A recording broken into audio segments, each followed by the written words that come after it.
ప్రభు అయిన యేసు క్రీస్తు నామములో మీ అందరికీ కూడా శుభములు కలుగును గాక. మీ అందరికీ కూడా రక్షణ దినాన్ని మీ అందరికీ ప్రకటిస్తున్నాము.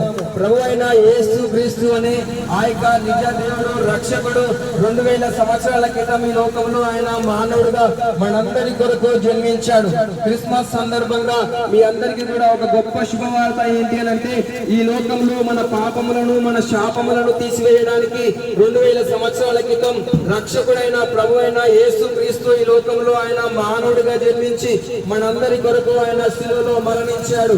ఈ లోకంలో ఉన్న మనుషులందరి యొక్క పాపములను తీసివేయడానికి యేసు క్రీస్తు ఈ లోకంలో మనందరి కోసం ఆయన జన్మించాడు.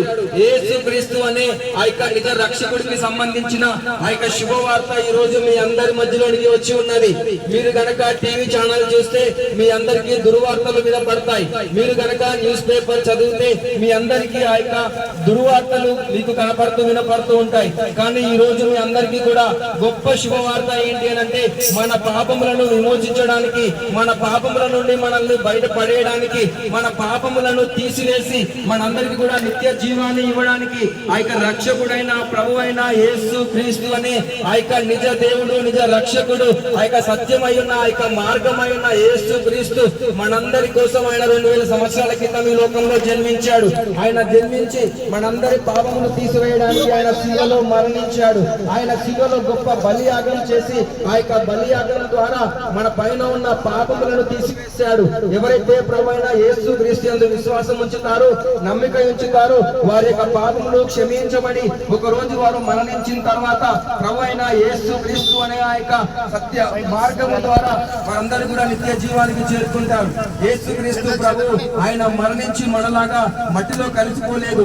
ఆయన మరణించి మనలాగా ఆయన సమాధిలో మిగిలిపోలేదు. కానీ యేసు క్రీస్తు ప్రభు ఆయన మరణించి మృత్యుంజయుడై ఆయన 3వ రోజు తిరిగి లేచాడు. ఆయన మనలాగా సమాధిలో మిగిలిపోలేదు. ఈ లోకంలో ఎవరైనా సరే మరణించిన తర్వాత వారి యొక్క శరీరం మట్టిలో కలిసిపోతుంది. కానీ యేసుక్రీస్తు యొక్క శరీరం మట్టిలో కలిసిపోలేదు. ఆయన సమాధి తెరవబడి ఉంది. ఆయన సమాధిని గెలిచి మరణాన్ని గెలిచి ఆయన 3వ రోజు మృత్యుంజయుడై ఆయన తిరిగి లేచాడు. ఆయన మరణానికి సవాలు విసిరాడు. ఓ మరణమా నీ ముల్లెక్కడా, ఓ మరణమా నీ విజయం ఎక్కడా అని ఆయన మరణానికి సవాలు విసిరాడు. పాపానికి వచ్చిన జీతం మరణం అయితే ఆ యొక్క మరణానికి వచ్చిన జీతమే నరకము. ఆ యొక్క మరణం నుండి, నరకం నుండి మనందరినీ కూడా తప్పించి మనందరికీ ఆ యొక్క నిత్య జీవము అనే ఆ యొక్క పరలోక రాజ్యము, ఆ యొక్క స్వర్గాన్ని మనందరికీ ఇవ్వడానికి యేసు క్రీస్తు ప్రభు ఈ లోకంలో ఆయన మనందరి కొరకు 2000 సంవత్సరాల క్రితం ఆయన మానవుడిగా జన్మించాడు. ఆయన జన్మించిందే మనందరి కొరకు శిలువలో మరణించడానికి, మనుషుల యొక్క పాపాలను తీసివేయడానికి ఆయన జన్మించి ఆయన మరణించి 3వ రోజు ఆయన తిరిగి లేచాడు. ఈ లోకంలో ప్రతి మానవుడు కూడా పాపం చేస్తూనే ఉన్నారు. ఆ యొక్క పాపాలను కూడా ఎవరైతే యేసు క్రీస్తు వద్దకు వచ్చి విడిచిపెట్టి ఈ యొక్క పాపములను ఒప్పుకుని పశ్చాత్తాపం పడతారో అప్పుడు వారి యొక్క పాపములు యేసు క్రీస్తు క్షమించబడతాయి, తొలగిపోతాయి.